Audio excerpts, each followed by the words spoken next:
Bonjour à toutes et à tous et ravi de vous retrouver. Nous allons parler aujourd'hui de 3 sujets essentiels pour l'avenir de la France, l'avenir de l'ensemble des Français bien entendu, à savoir tout d'abord l'inflation, les déficits publics et le secteur de l'immobilier. Dans ces 3 domaines, des chiffres viennent tout juste de sortir et ils sont assez incroyables puisqu'ils sont complètement à l'opposé de ce qu'on nous a annoncé depuis des mois et des mois. On nous avait dit l'inflation va baisser, ça y est, elle repart à la hausse. Les déficits publics, c'est sous contrôle, ça va arrêter d'augmenter. Eh bien non, ça continue d'exploser, j'ai même envie de dire. Et le secteur de l'immobilier, on avait dit non, ça va, après l'été, ça devrait aller mieux. Eh bien non, les prix continuent de baisser. Donc dans ces 3 domaines, on va voir effectivement le détail avec des chiffres et des graphiques toujours réalisés sans trucage bien entendu. Et comme d'habitude maintenant, on terminera, je vous rassure, par une bonne nouvelle. C'est vrai qu'elles sont de plus en plus difficiles à trouver, mais on y arrive malgré tout. Il faut garder l'optimisme, garder l'espoir, mais aussi dire la vérité. C'est ce qu'on fait bien sûr ensemble depuis plusieurs années sur cette chaîne et à l'heure notamment. Merci d'ailleurs pour votre fidélité. Et on commence tout de suite avec donc cette inflation du mois d'août qui vient de sortir. Et ça y est, ça repart à la hausse. Alors, je vous rappelle ce qu'est l'inflation, c'est la variation annuelle des prix à la consommation. Donc on compare le mois d'août 2023 par exemple sur le mois d'août 2022. Donc on voit l'évolution sur un an. Eh bien c'est vrai qu'on avait une petite baisse de l'inflation il y a quelques mois. On disait ça y est, l'inflation est jugulée, tout va bien. Eh bien non, ça repart à la hausse. On est à 4,8% d'inflation aux normes de l'INSEE. Et donc vous voyez que si on enlève ces sommets, c'est un plus haut depuis novembre 1985. Dans le détail des chiffres, regardez bien, sur le seul mois d'août, les prix à la consommation, donc que nous payons tous, nous les consommateurs, je veux dire, ont augmenté de 1%. Alors bien sûr, il y a un lien avec l'augmentation des prix de l'électricité, mais tout de même 1% au total sur un seul mois, c'est énorme. Et regardez, depuis le début 2023, on a une augmentation de 4,1% des prix. Donc on est très très loin de la baisse des prix. Ça continue malheureusement d'augmenter malgré tout ce qu'on a pu entendre ici ou là, tout ce qu'on a pu nous dire. Alors vous le savez sur cette chaîne justement qu'on a à chaque fois dit la vérité, mais c'est vrai que c'était un petit peu dur parfois de se battre contre des moulins, j'ai envie de dire. Alors, que voit-on dans le détail des chiffres? On retrouve donc l'inflation globale 4,8%. Sur l'alimentation, c'est toujours très élevé, ça baisse un peu. Attention, c'est l'inflation qui baisse, mais les prix ne baissent pas, continuent d'augmenter. Regardez, 11,1% donc en glissement annuel. Sur l'énergie, ça avait baissé au mois de juillet 2023 via un effet de base, parce que les prix avaient un petit peu baissé. Ça repart à la hausse, 6,8% d'augmentation, c'est quand même pas rien. Sur les produits manufacturés, on est à 3,1% d'augmentation, les services 2,9%, et attention, ça c'est pour les normes INSEE. Si maintenant nous regardons l'inflation aux normes harmonisées de l'Europe, eh bien là c'est complètement différent, regardez bien, on est passé de 5,1 à 5,7% d'inflation, c'est particulièrement élevé évidemment, et d'ailleurs, si on regarde bien dans le détail, vous voyez, on voit bien cet écart entre la courbe rouge, c'est l'inflation donc aux normes européennes, la courbe bleue c'est l'inflation aux normes françaises, il y a toujours un écart assez important, mais là qui quand même reste très élevé et surtout regardez ça remonte partout, dans les 2 cas ça remonte. Et d'ailleurs si on se compare à la zone euro, eh bien ça y est, on s'est beaucoup gargarisé en disant oui l'inflation française elle est plus faible que de la zone euro. Eh bien non, c'est fini, ça y est, au mois d'août l'inflation française est passée devant celle de la zone euro. Vous voyez, celle de la zone euro s'est stabilisée à 5,3% et nous on est monté donc à 5,7%. Ça y est, on est devant la zone euro. Vous voyez, donc la courbe bleue c'est la zone euro, nous c'est la courbe rouge, on est donc devant la zone euro encore une fois. Et quand on regarde sur longue période, on voit que c'est très rare que l'inflation française soit devant celle de la zone euro. Alors justement, je vous ai fait un petit graphique ici qui représente la différence entre l'inflation française et l'inflation de la zone euro. Donc quand c'est au-dessus des zéros, c'est avantage France entre guillemets, donc plus d'inflation en France.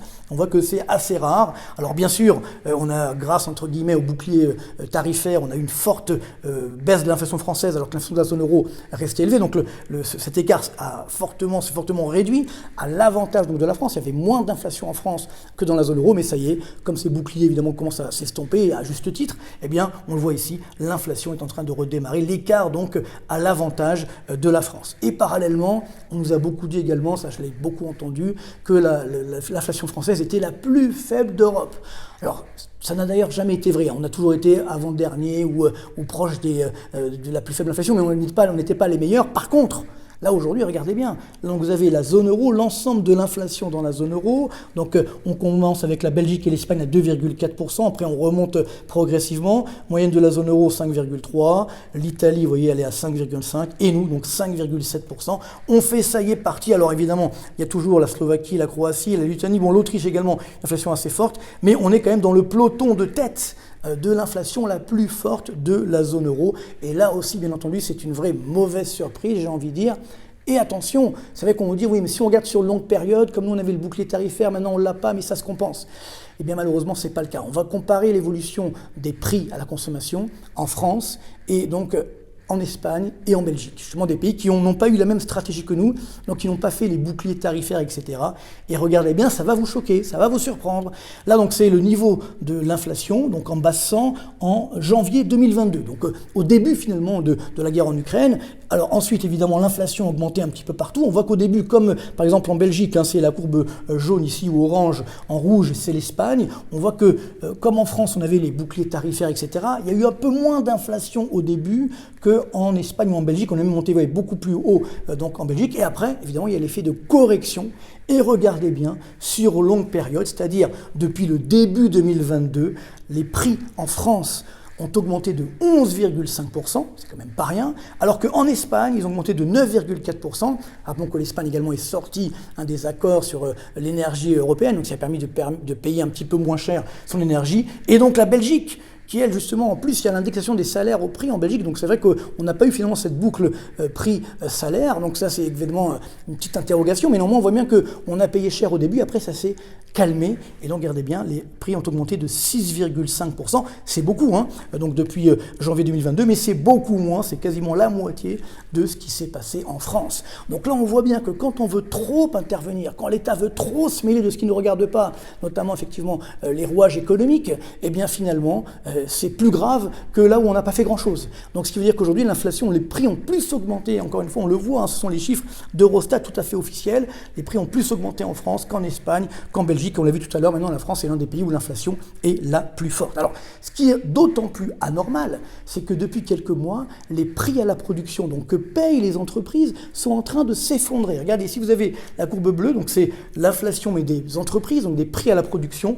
Alors c'est vrai qu'on était monté à 28%, et là regardez, on est en négatif, on est à moins 1,5%, donc de baisse en glissement annuel des prix à la production, et pourtant, les prix à la consommation, la courbe rouge, ça repart à la hausse. Vous voyez, on a un écart assez énorme, donc ça veut dire que malheureusement, autant on a répercuté à la hausse l'augmentation des cours des matières premières, des prix à la production, autant à la baisse, c'est plus compliqué à les répercuter. Ça va arriver certainement en 2024, mais là, ça prend du temps, donc évidemment, il y en a qui, au passage, oublient de répercuter, peut-être pour leur marge, peut-être pour autre chose, peut-être qu'il n'y a pas assez de concurrence, finalement, en France. Donc tout ça pour dire que quand on a masqué un petit peu cette inflation avec le maquillage justement des boucliers ici ou là, finalement on se rend compte qu'aujourd'hui c'est encore plus grave que si on n'avait rien fait. Et là encore une fois, l'inflation va évidemment baisser en 2024, mais ce ne sera pas pour une bonne nouvelle, ce sera parce que justement il y a une récession dans la mesure où l'inflation a tellement été loin que ça casse la consommation, après la demande baisse et donc les prix sont en train là aussi de baisser. Donc c'est ça qui aujourd'hui est extrêmement dangereux pour la France. L'inflation reste élevée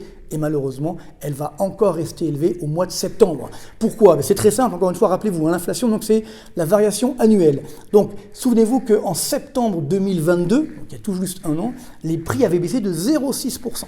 Donc, ce qui veut dire que même si les prix au mois de septembre 2023 font 0, ce qui est probable, quoique avec l'augmentation des prix des matières premières, ça peut même faire un petit 0,1, 0,2. Donc même si on fait 0, eh bien les prix, donc l'inflation va augmenter de 0,6% au niveau donc des normes INSEE, aux normes Eurostat de 0,5%. Ça veut dire qu'au mois de septembre, on va avoir une inflation autour des 5,4% aux normes INSEE et des 6,2% aux normes Eurostat. Donc là, la France va conforter son rôle parmi les pays où il y a le plus d'inflation dans la zone euro. Pour l'instant, l'Allemagne est légèrement au-dessus de chez nous, alors qu'à partir du mois de septembre, ça va s'inverser. La France devrait passer devant l'Allemagne. Donc là, ça sera encore pire sur le mois de septembre, mois de la rentrée, où évidemment, on nous dit qu'il n'y a pas d'inflation, tout va bien dans le meilleur des mondes. On voit bien que malheureusement, ce n'est pas le cas. Alors, le plus grave, c'est que par hasard, la semaine dernière, c'est que les chiffres du chômage dans la zone euro sont sortis.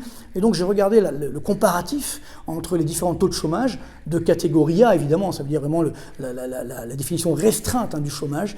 Eh bien, figurez-vous que la France la France fait partie des pays où il y a le plus de chômage dans l'ensemble de l'Union européenne. C'est assez incroyable. Alors évidemment, numéro 1, ça reste l'Espagne, à 11,6% de taux de chômage, notamment à cause du chômage des jeunes qui est très élevé. La Grèce ensuite 10,8%, on sait pourquoi. Ensuite l'Italie 7,6%. Et donc juste nous, donc au mois de juillet, chiffre Eurostat encore une fois, donc tout à fait officiel, nous sommes à 7,4% d'inflation, alors que vous voyez dans la zone euro, on est à 6,4%, dans l'Union européenne, on est à 5,9%, en Belgique 5,5%, aux Pays-Bas 3,6%, 2,9% en Allemagne, et le plus bas c'est Malte, 2,5% d'inflation.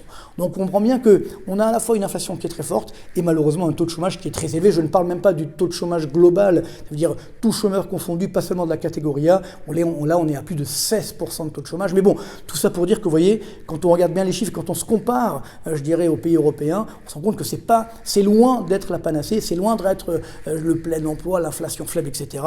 Et comme vous le savez, j'en l'ai évoqué donc, dans ma chronique de la semaine dernière, l'indicateur avancé de l'emploi, ce qu'on appelle l'indice INSEE du climat de l'emploi, est en train de se dégrader. C'est ici la courbe rouge. Donc, vous voyez que ça, c'est le taux de chômage en France, et ça montre que malheureusement, ça va continuer d'augmenter. On est déjà à 7,4%. Vous voyez que ça a augmenté au mois de juillet. Ça, c'est les chiffres de l'INSEE, mais selon Eurostat, donc on est déjà à 7,4%, et donc ça va augmenter peut-être à 8, voire 8,5%, sachant qu'on a énormément de faillites d'entreprises, comme vous le savez, et donc une fois que les entreprises font faillite, elles licencient, donc plus de chômage. Donc malheureusement, et que les prochains mois, je ne dis pas ça encore une fois pour casser l'ambiance, vont être particulièrement difficiles. Donc, forte inflation, chômage qui va continuer malheureusement d'augmenter. Alors là, c'est quand même la grosse surprise de la semaine. On s'attendait à une petite hausse de l'inflation, mais qui est plus forte que prévu. Mais alors là, on a eu les chiffres du déficit public, uniquement de l'État, sans compter les collectivités locales et la sécurité sociale. Eh bien, tenez-vous bien, regardez bien, sur les 7 premiers mois de l'année,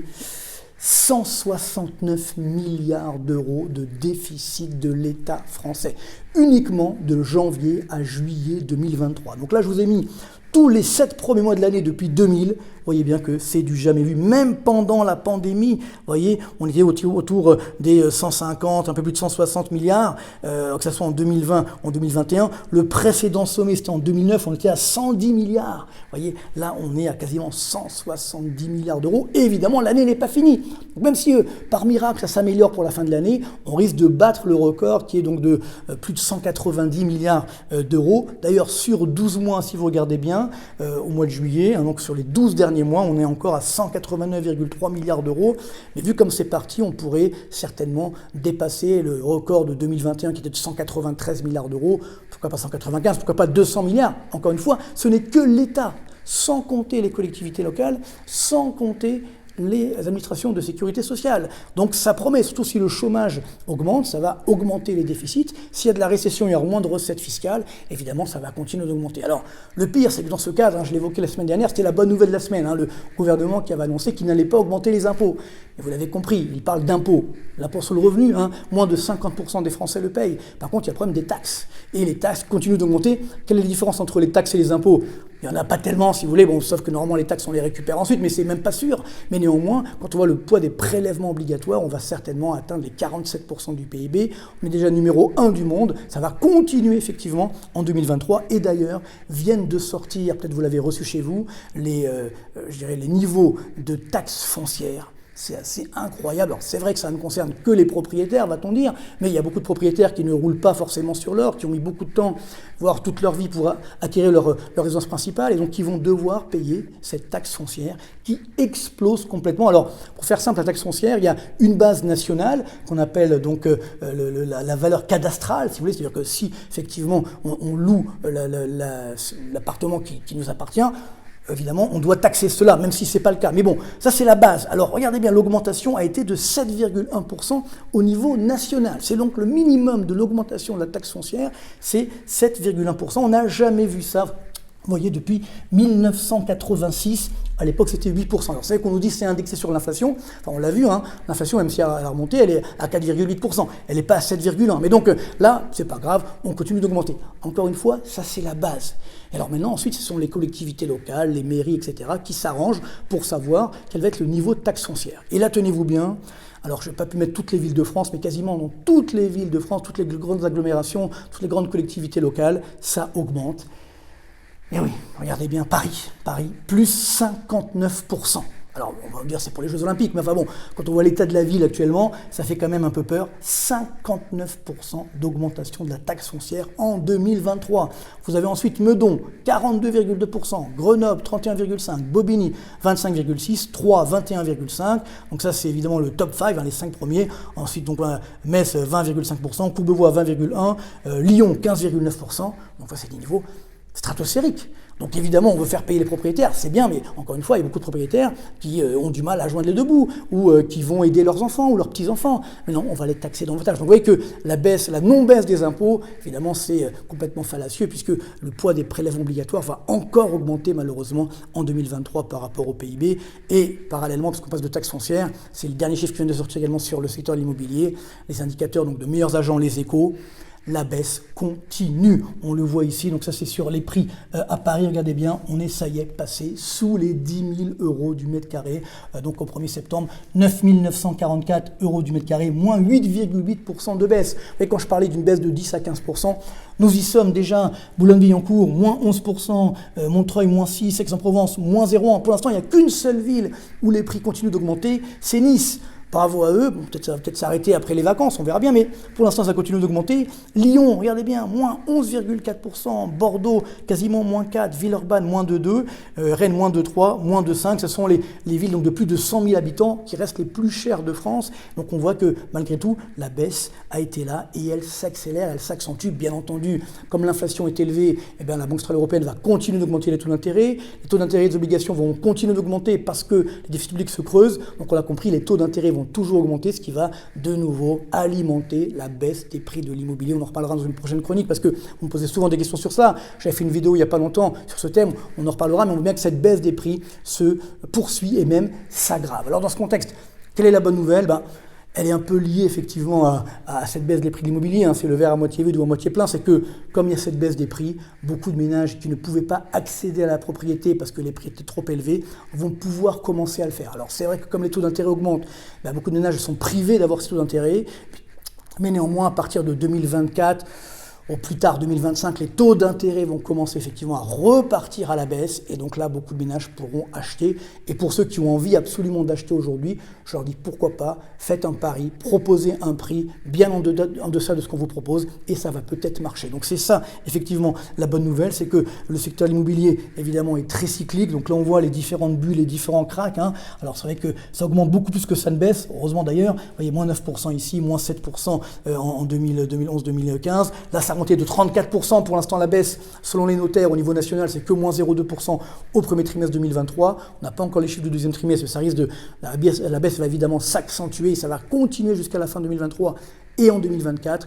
Et donc beaucoup de ménages pourront à ce moment-là accéder à la propriété, notamment parmi les plus jeunes. Il faudra certainement que les parents les aident parfois pour pouvoir avoir un apport, sinon évidemment les taux d'intérêt sont trop élevés, mais c'est sûr qu'il y aura une fenêtre de tir en 2024-2025 pour acheter à bas prix avec des taux d'intérêt qui vont commencer à repartir à la baisse. Ce n'est pas encore pour tout de suite, mais la bonne nouvelle commence évidemment à arriver.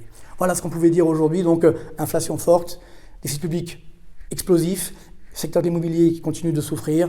On va néanmoins s'en sortir, on va sortir par l'eau de cette crise. Espérons simplement que nos dirigeants auront enfin le courage de voir la réalité en face. Puis également, disons-le, beaucoup de mes confrères ou beaucoup, je dirais, de médias et autres, il faut dire les choses. Alors je rentre à Paris, donc aujourd'hui, le 4 septembre, je vais recommencer donc, à faire un petit peu de télé, de plateau, etc.